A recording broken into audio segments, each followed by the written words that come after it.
Thank you for joining us for this sermon podcast from United Church on the Green, located in New Haven, Connecticut.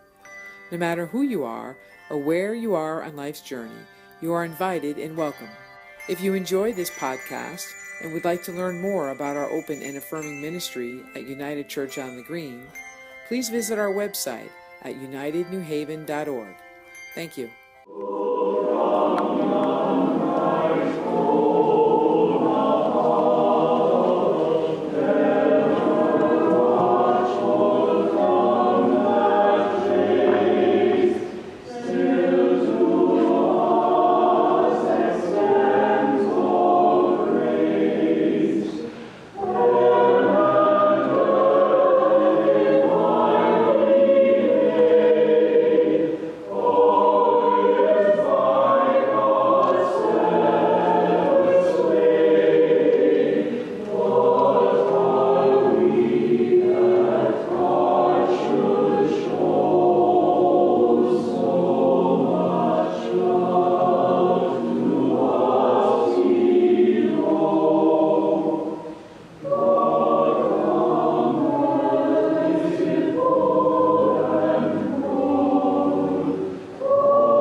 Today how very grateful we are that our intern Maria Chen is going to be preaching for us today. She's been an incredible person to work with. She just fills the world with her spirit and her smile.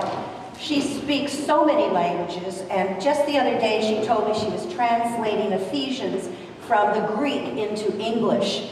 She's an incredible student. She's a wonderful minister, and I am really excited that we'll get to hear the word from her today. God bless you, Maria.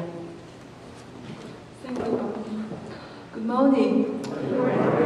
I have been nervous this whole morning, and many of you have been keeping encouraging me and praying for me. Please keep praying. I'm really still very nervous now.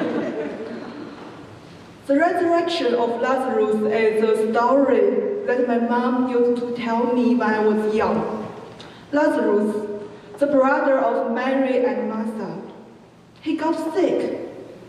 The two worrying sisters sent word to Jesus and asked for his help. Jesus heard their prayers, but he came too late. When he arrived at their village, Bethany, Lazarus had already been dead and had been buried for 4 days. Looking at the crying sisters, hearing their moaning, Jesus cried with them. Then he demanded the tomb be opened. After praying to God the Father, Jesus shouted, "Lazarus, come out!" The consequence is significant. I invited you to open your bulletin and we can see the consequence together. John 11:44. The dead man came out. His hands and feet bound with strips of cloth, and his face wrapped in a cloth. Jesus said to them, "Unbind him and let him go." You see, the resurrected Lazarus, he cannot walk because he's still him bound with strips of cloth. I guess he cannot see either, because his face is wrapped with cloth. So what he can do is to jump. The blinded Lazarus jumps out of the tomb, according to the law's demand. Looking at Lazarus, clumsily jumping, Jesus says, "Let him go." Jesus does not only raise Lazarus up, but he also sets him free. Right now, what Lazarus has is not a bond, but a living and free life. The influence of this miracle is very significant. John tells us there are a lot of people believing in Jesus. Those who saw this miracle, they believed in Jesus, and they told others about this miracle. "Hi, have you heard about that? Jesus from Nazareth has raised Lazarus up from the dead." Then more and more people came to see Jesus, and they started to follow him. While at the same time, the chief priests and the Pharisees in Jerusalem, they also heard this news. What? A man brought life to another man. People will follow Jesus, and they will rebel against the Romans. The Romans will come and destroy the temple. No. We should not let this happen. Let's kill Jesus. The scripture tells us that from that day on, they planned to put Jesus to death. Jesus lets Lazarus go and sets him free. Now, Jesus' own life is in danger. I invited you to pay attention to the last three words, 11:44. Let him go. Bonnie just said that I can read Greek, but I decided to save myself from reading it. Let him go. If we compare it with John 18:8, the same words, let him go, are repeated. In chapter 18, after betraying Jesus, Judas brought Roman soldiers and Jewish officials to arrest Jesus. Jesus came forward and told them, "I am the one you are seeking to arrest." Then he demanded, "Please let my disciples go." When they compare the Lazarus story and the rest of Jesus together, we will find the amazing connections.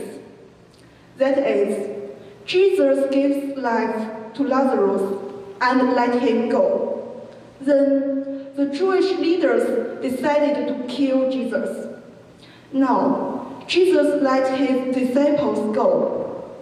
He is arrested and he will be crucified. I have pictured the night in which Jesus is arrested in my mind many times. That Jesus feels sad and terrified, the same as ordinary man who is facing arrest, trial, and death. Well, I'm sure he's sad because he's also human.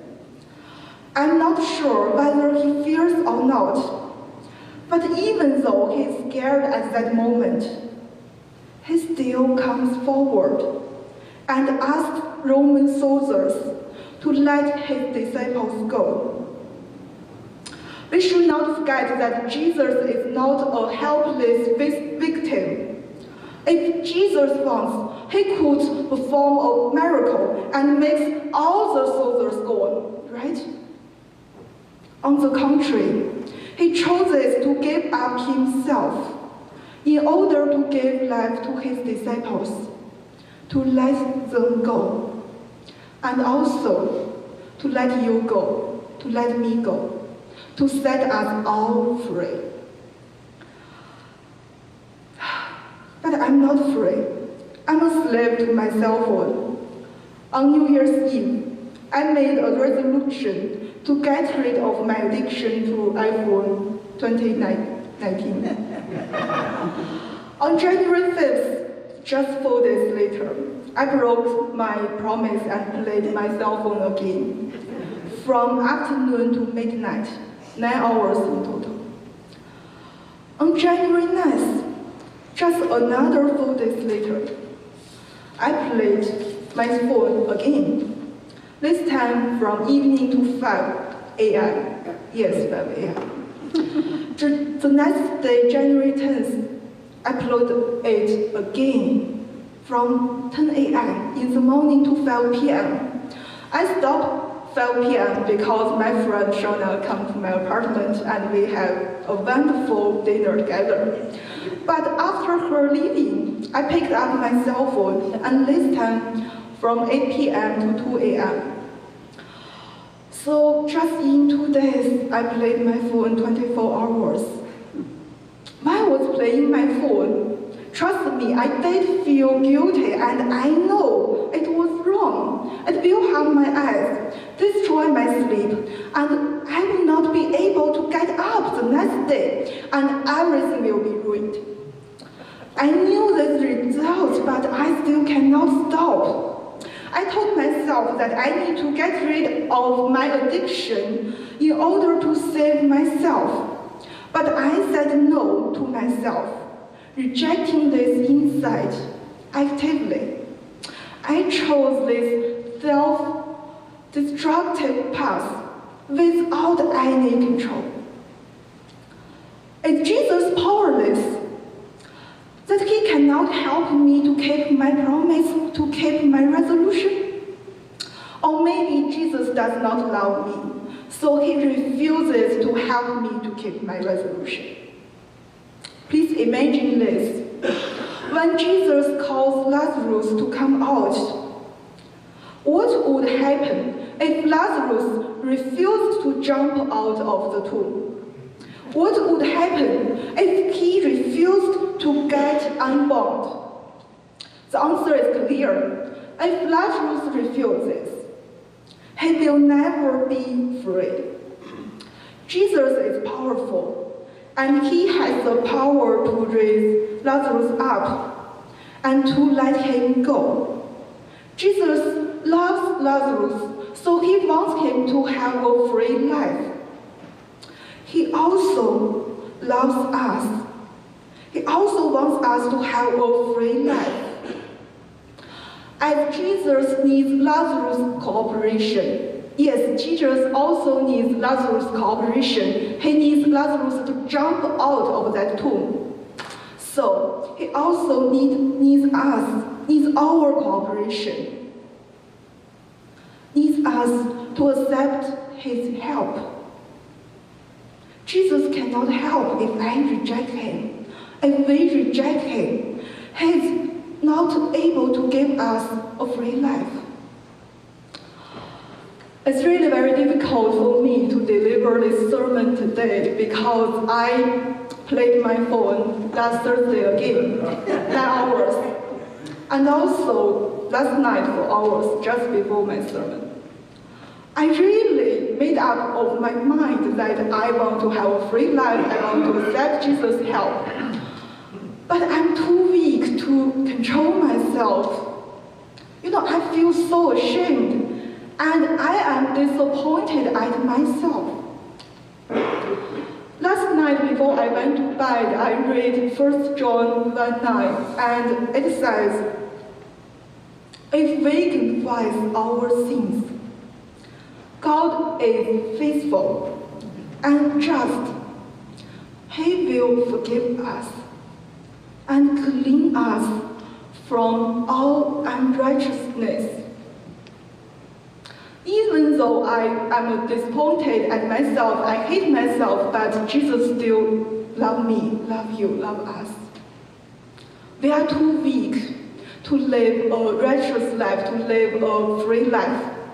But Jesus is helpful, and He is faithful. He promised to help us to live a free life.